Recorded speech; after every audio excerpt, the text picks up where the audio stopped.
Hey everybody, last week I presented a project that I think just the video might have taken you well over an hour to watch. So I'm going to swing in the other direction. I'm going to give you something that is satisfying but not super time consuming. It's going to be made all in one piece, no trimming involved. We're just going to throw this thing on a bat and be done. There might be maybe making some drainage holes later when it's other hard. But basically this is a one and done project. It's going to be a little simple hanging bird feeder, not super complicated, basically a cone that comes up in the center. You're going to tie a knot in a rope after it passes through the hole so that it hangs from there, and then it'll be like a little rounded tray where you can put some bird seed a little bit at a time. These wouldn't be great for keeping full all the time. So once they get wet, the seed's going to get wet and start sprouting and molding. So it's just a nice one. You can have it maybe hanging on a porch and feed the birds when you want to watch and not feed the mold when you don't. So I'm gonna go ahead and get set up on a bat and show you exactly how this is done. So enjoy this project. All right, I've got about 4 pounds of clay here and I'm gonna smack it down, center it, and we'll get started right away.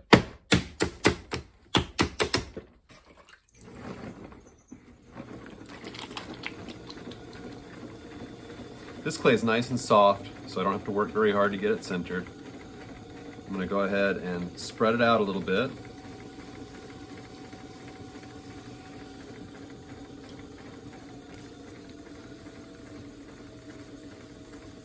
And then this is fun. We're going to open all the way to the wheel head.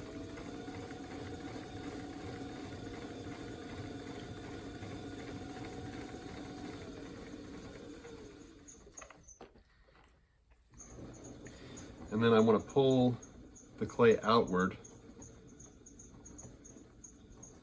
about maybe 2.5 inches.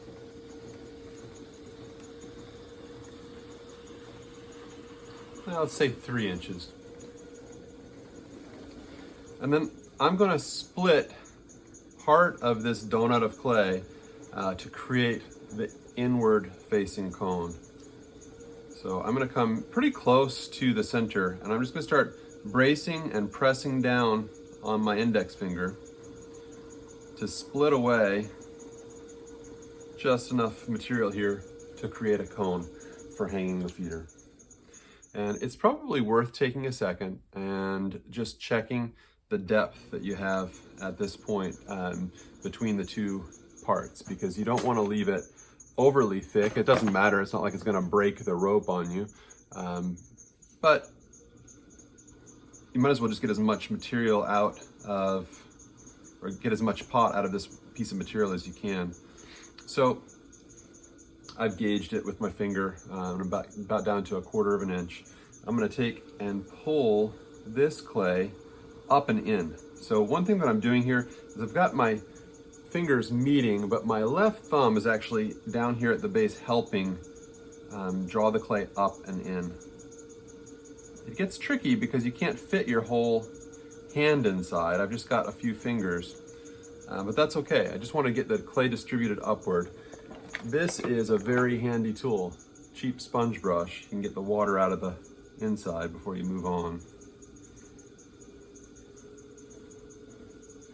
Takes a few passes because the sponge brush doesn't hold that much water, but no sense leaving this thing full of water. We're going to leave it on the bat to dry, but if we leave a lot of water in that empty space, it's going to sog up the inside.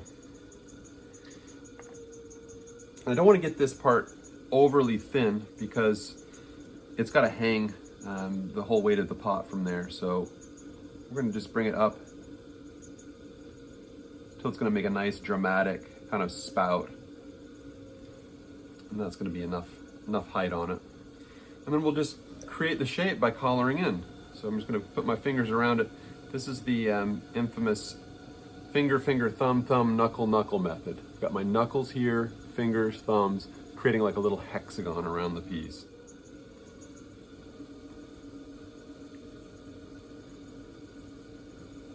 And if you have an idea of what kind of rope you're using to hang your planter, you can size this opening appropriately.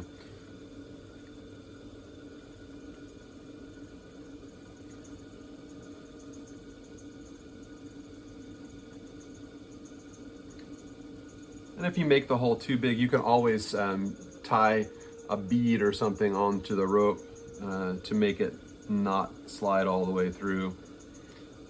It's not a precision engineering kind of situation. I want to finish that lip so that it looks good and complete when it's done. And I think I want to take a rib and smooth things out a little bit so it looks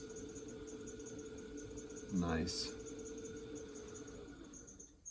Okay, so I've got my little volcano deal going in the middle.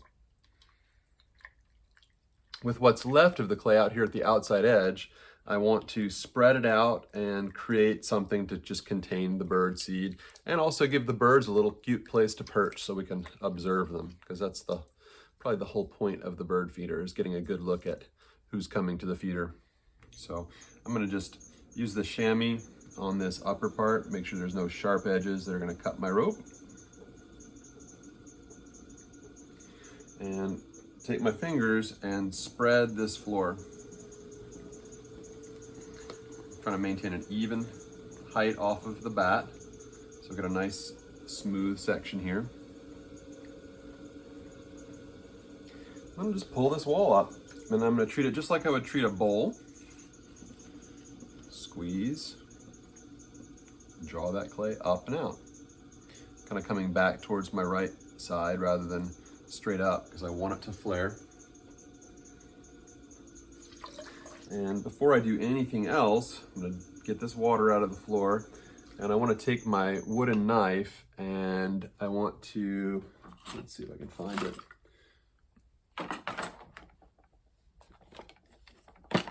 I want to trim off the excess clay at the outside, because these would be quite a pain to invert and trim just because it's got that big spike in the middle. So I would have to throw a chuck to be able to do that. And this was billed as an easy project, not as a pain in the butt where you have to make a chuck to trim. So I'm just going to get in here and trim off the excess while it's accessible, and use my needle tool to undercut that. I'm doing this before I put the final shaping in.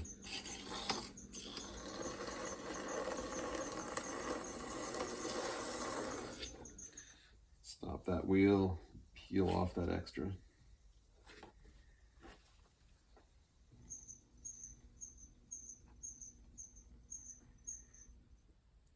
So far, so good.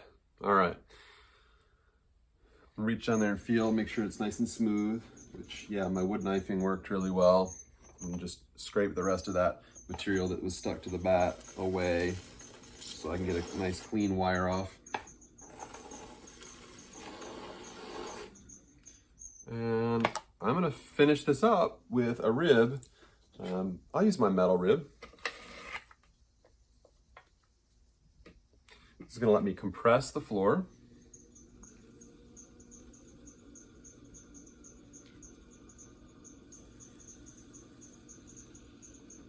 And smooth that transition from the floor to the wall.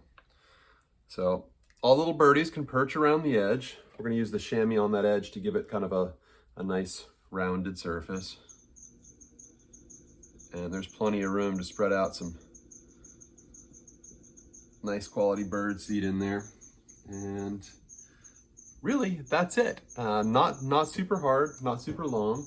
And it is a one and done kind of project. I'll just run the wire under it, leave it on the bat, let it dry to leather hard, and then I will probably put some drainage holes evenly spaced around the floor so that if it does rain, it doesn't just fill up with water. I have been known to forget about things that I put in the yard, and I don't mind so much if I waste a little bird seed getting it sprouted and molded, but I certainly don't want to create a hanging mosquito breeder. So that's the project. Shoot me an email if you have any questions about any of it, and enjoy this one. Thank you so much.